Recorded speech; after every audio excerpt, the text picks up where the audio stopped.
Why make a big deal over the Mass? Some people have the answer because they feel right in their heart. But I would like to point out that there's something else here. Doctrine is at stake. Now you can spread heresy two ways. You can spread heresy by getting up and saying, woman can be ordained priest. That's a heresy, in case you don't know that.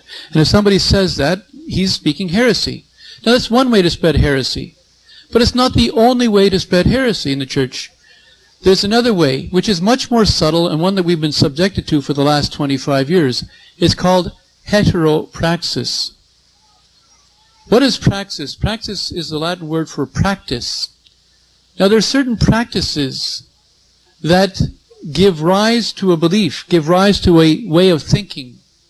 If, for example, you saw me go into the church and all weekend long I never genuflected, I never showed any respect for the Blessed Sacrament. I never said once that the real presence was not there.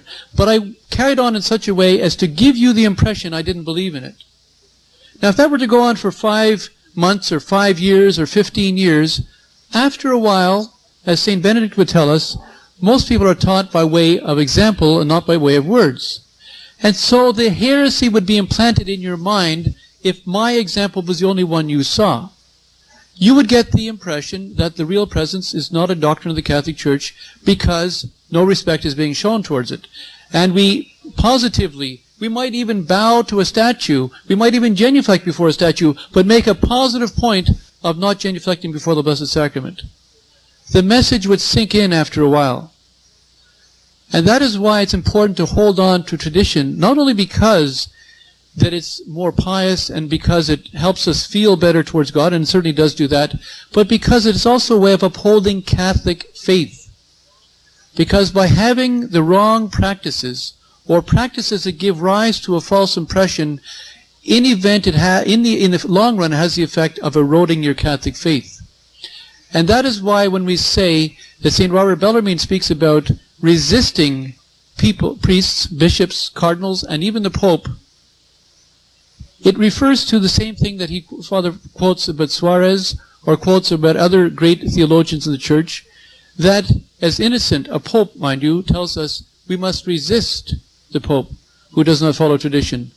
We must resist who does not follow, says St. Pope Pius IV in his profession of faith of Pius IV during the Council of Trent. We must resist these things. Father again has the quotes better than I do. My point being is that it's the faith that's at stake with heteropraxis as well as heresy spoken. There's two ways to spread heresy. One is by practice and one is by words. And both are effective ways of spreading heresy. And that is one very solid reason, it's not the only one, for resisting the changes which give rise to the impression of heresy. So you take the Blessed Sacrament and you move it off your main altar and you put it to the side altar. You have just made a statement to everyone in that church. Now if you did it for renovations because the church was under construction for a few days, everyone understands. It's not a mortal sin to do it in those cases. Because everyone understands there's the painting going on, the Blessed Sacrament will be removed back in a few days as soon as the renovations are over, and it's all right. No one is getting the wrong impression. But if for no external reason you take the Blessed Sacrament and you move it to the side and you leave it there for a day, a week, a month, a year, 5 years, 10 years, you have given a message to the faithful. You have said to the faithful, the Blessed Sacrament is not important. Well, maybe it's important, but it's not the most important thing you have here in church.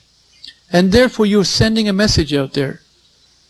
And that is why resisting these changes, and that is why the words in sacred scripture, you shall not change the landmarks. Now it's certainly referred to, if you own a piece of land, you know there's landmarks, there's stakes driven in the ground which tell you where your land is. But there's also another reason behind it. If you change the landmarks, people lose their way. And as Pope Pius XI pointed out, more people are taught the Catholic faith by the liturgy than by any other way. And so if you change the landmarks, then people lose their way. And especially if the changes in the landmarks are such that they give a wrong impression, then for saving the faith for the generations to come, you must resist those changes in the landmarks. And that is why these saintly doctors and learned men, as well as saints, have told us what we must do under these circumstances. I'm sure Father can explain this better, but I want to point out it's not simply because this society is better than that society, but it's rather he's pointing out the juridical constraints one is under, whereas the other one is not under those juridical constraints, to be able to more fully be able to resist the attack on our sacred traditions, having in the long run an attack on our faith.